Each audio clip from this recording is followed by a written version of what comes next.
Hello everyone, कैसे हैं आप लोग। तो आज हम डिस्कस करेंगे रिसेंटली भारत के प्राइम मिनिस्टर ने 7th edition of Indian mobile congress जो है इसका इनोग्रेशन किया है यहाँ पे। तो क्या है यह इंडिया मोबाइल कांग्रेस, और देखिए यहाँ पे किस चीज़ों के ऊपर फोकस किया जाएगा। जो 5G टेक्नोलॉजी है ये किस तरीके से काम में आ सकती है, किस किस अलग सेक्टर में ये काम कर सकती है यहाँ पे। और मेनली देखें कि एस्पायर जो एक टेक्नोलॉजी, एक एक्चुअली इनोवेशन स्टार्टअप्स जो स्टार्ट किया गया है, इसके बारे में डिटेल में डिस्कस करेंगे। तो देखिए आपके गवर्नेंस पॉइंट ऑफ व्यू के हिसाब से, जो आपके GS3 पेपर के हिसाब से बहुत ही इंपॉर्टेंट है। तो इस वीडियो को एंड तक बिल्कुल देखते रहेगा। तो इससे पहले अगर आप लोगों ने हमारे चैनल को अब तक सब्सक्राइब नहीं किया है तो इसको प्लीज़ सब्सक्राइब कर लीजिए, ताकि आने वाले ऐसे ही वीडियोस की नोटिफिकेशन इसी तरह आपको मिलते रहे। तो चलिए आज का वीडियो शुरू करते हैं। तो 7th edition of India mobile congress 2023 जो है इसको इनोग्रेट किया गया भारत के प्राइम मिनिस्टर के द्वारा नई दिल्ली में। तो इसका मेन थीम देखिए कि ग्लोबल डिजिटल इनोवेशन। तो यहाँ पे भारत के प्रधानमंत्री ने 100 जो है 5G यूज कैश लैब्स जो है उसको एक्चुअली स्टार्ट किया यहाँ पे भारत में।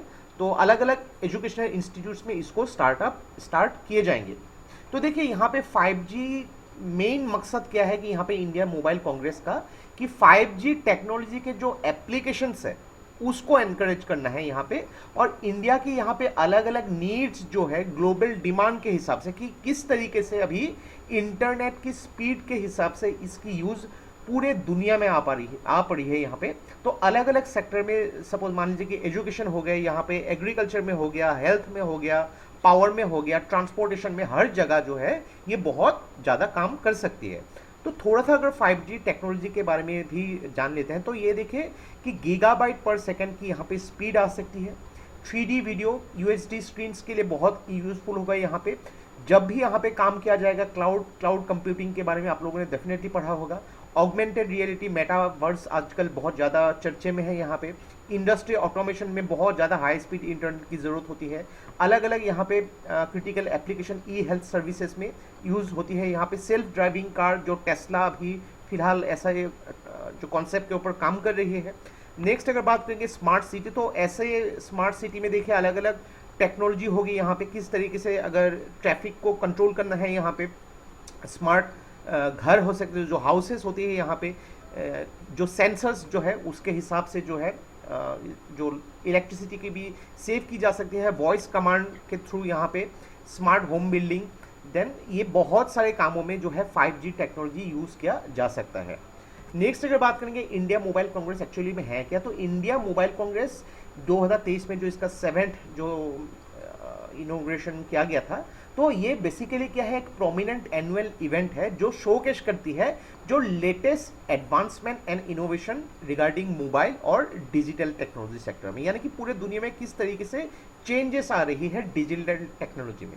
तो यहाँ पे ये क्या करती है, एक प्लेटफॉर्म देती है। जो भी अलग अलग इंडस्ट्री लीडर हो गई, पॉलिसी मेकर हो गए, या टेक्नोलॉजी एंथुजियास्ट हो गए, स्टेक होल्डर्स हो गए, अलग अलग हो गए, यहाँ पे स्टार्टअप्स हो सकते हैं, यहाँ पे इंडस्ट्रीज हो सकते हैं, सब लोग जो यहाँ पे एक साथ आते हैं।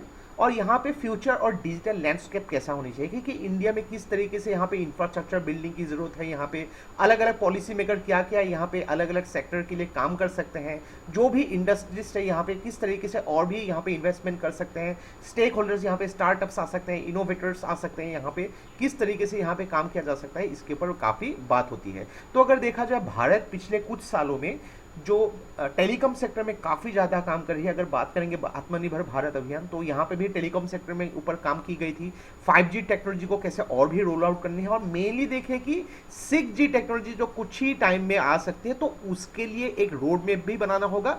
और इसके लिए हम लोग जो है पहले की तरह चाइनीज़ टेक्नोलॉजी के ऊपर नहीं, खुद के ऊपर आत्मनिर्भर होनी चाहिए, उसके ऊपर बात की गई है। तो मैंने देखे कि जो 5G टेक्नोलॉजी किस तरीके से काम कर सकते हैं यहाँ पे, एक तो है कि इनोवेशन और इंडिजिनियस टेक्नोलॉजी को फॉस्टर कर सकते हैं। यहाँ पे भारत की जो खुद की टेक्नोलॉजी है अलग अलग सेक्टर में, चाहे वो हेल्थ हो गई, ट्रांसपोर्टेशन हो गई, एजुकेशन हो गई, यहाँ पे सब जगह पे यहाँ पे काम किया जा सकता है। तो उसको एक बूस्ट मिलेगा जब देखिए इंफ्रास्ट्रक्चर ठीक हो और हर जगह पे अगर बहुत ही हाई स्पीड इंटरनेट मिले, तो डेफिनेटली यहाँ पे हर सेक्टर के ऊपर काम किया जा सकता है। तो इंडियन यहाँ पे जो इसमें टेक्नोलॉजिकल एडवांसमेंट में इसकी बहुत ज़्यादा इम्पैक्ट हो सकती है। अलग अलग सेक्टर में, अलग अलग होराइजन में यहाँ पे अलग अलग सेक्टर में हो गई। जैसे कि ई हेल्थ सर्विसेज अगर जहाँ पे बात करेंगे तो इस सेक्टर में बहुत ज़्यादा काम किया जा सकता है। भारत के अलग अलग जगहों पे जहाँ पे इंटरनेट की फेमिलियरिटी नहीं है। और अगर बात करेंगे साइंस एंड टेक्नोलॉजी, डिफेंस में भी बहुत ज़्यादा काम आ सकती है। साइबर सिक्योरिटी अगर देखें, जितना ज़्यादा यहाँ पे इफेक्टिवली काम किया जा सकता है उतना ज़्यादा यहाँ पे साइबर फ्रॉड कम हो जाएगी। और मेनली देखें कि ई गवर्नेंस के हिसाब से ये बहुत ही इम्पोर्टेंट है कि कल को अगर कुछ पॉलिसीज निकाले जाए यहाँ पे तो ई गवर्नेंस के हिसाब से ये बहुत ही ज़्यादा यूजफुल हो सकता है। दूसरी बात है कि वर्चुअल एग्जीबिशन और आउटरीच। आप लोग को पता होगा कि ड्यूरिंग कोविड-19 बहुत सारे ऐसे कॉन्फ्रेंसेस होती थी, वो वर्चुअली होती थी। तो वर्चुअली जब कॉन्फ्रेंसेस होती जाएगी उसमें स्पीड बहुत ज़रूरी है यहाँ पे। और अगर बात करेंगे यहाँ पे टेली एजुकेशन अगर बात करेंगे तो यहाँ पे बहुत सारे स्कूल स्टूडेंट्स या फिर कॉलेज में भी जो भी क्लासेस होती थी ये थ्रू इंटरनेट के थ्रू होती थी। तो ये जो है बहुत ही यूजफुल हो सकती है, जो दूर से अगर वर्चुअल यहाँ पे रीच करनी हो तो बहुत ही इंपॉर्टेंट रोल प्ले कर सकती है। नेक्स्ट अगर बात करेंगे एस्पायर, एक फ्यूचर एंटरप्रेन्योरशिप स्टार्ट किया गया था, इसमें एस्पायर को भी इंट्रोड्यूस किया गया। तो एक स्टार्टअप इवेंट है जो मेनली देखिए एंटरप्रेन्योरशिप वो आगे बढ़ के आएंगे। यंग इनोवेटर्स जो है डिजिटल और टेलीकॉम सेक्टर्स में आगे बढ़ के आएंगे। तो यहाँ पे अलग अलग इन्वेस्टर्स जो होंगे जो अलग अलग इन्वेस्टमेंट करेंगे, अलग अलग जगहों पे कैसे टेक्नोलॉजी को पिच करनी है। वर्कशॉप हो सकते हैं, यहाँ पे बहुत सारे लोगों को नॉलेज मिल सकती है, किस तरीके से काम कर सकते हैं उसके लिए आइडियाज़ मिल सकती है। नेटवर्किंग, यहाँ पे नेटवर्किंग बिल्ड की जा सकती है अलग अलग जगहों पर। तो एस्पायर मेनली देखिए एक अनपैरेलल एक्सपीरियंस बोला गया है यहाँ पे, ताकि जो एंटरप्रेन्योर्स है उनकी ग्रोथ के लिए बहुत इंपॉर्टेंट है। देखिए इंडियन मोबाइल कांग्रेस एक ऐसा यहाँ पे एक सिस्टम आप बोल सकते हैं जब गवर्नमेंट ने स्टार्ट किया है कि गवर्नमेंट क्या करेगी उसके लिए गवर्नमेंट क्लियर है। इसमें देखिए अलग अलग स्टेक होल्डर्स जरूरत है। यहाँ पे इंडस्ट्रियलिस्ट हो गई, जो पॉलिसी मेकर्स हो गए, स्टार्टअप्स हो गए, यहाँ पे एंटरप्रेन्योर्स हो गए, इनोवेटर्स हो गए, यहाँ पे सबको एक साथ मिलकर काम करना होगा। और देखिए दुनिया जिस स्पीड से आगे बढ़ती जा रही है और भारत भी यहाँ पे पीछे नहीं है, तो इसके हिसाब से ये जो है अलग अलग सेक्टर्स में किस तरीके से डिज़ाइन किया जा सकता है। देखिए अलग अलग अगर आप लोग जो रैंकिंग्स में ध्यान देंगे तो भारत अभी भी बहुत सारे रैंकिंग्स में बहुत पीछे है। तो उसको जो है थ्रू इंटरनेट के जरिए, हाई स्पीड इंटरनेट के जरिए यहाँ पे ट्रांसपेरेंसी, अकाउंटेबिलिटी कैसे प्रमोट किया जा सकता है उसमें यहाँ पे कार्रवाई की जा सकती है। तो ये था हम लोग का complete analysis regarding the 7th edition of India mobile congress, जिसको रिसेंटली प्रधानमंत्री ने नई दिल्ली में इनोग्रेट किया। तो आशा करते हैं इस वीडियो से आपको बहुत कुछ चीज़ें सीखने को मिला होगा। और ये वीडियो अगर आप लोग को अच्छा लगे इसको प्लीज लाइक कीजिए, इसको शेयर कर दीजिए। तो आज के लिए बस इतना ही। देखते रहिए study rise. Take care, thank you and जय हिंद।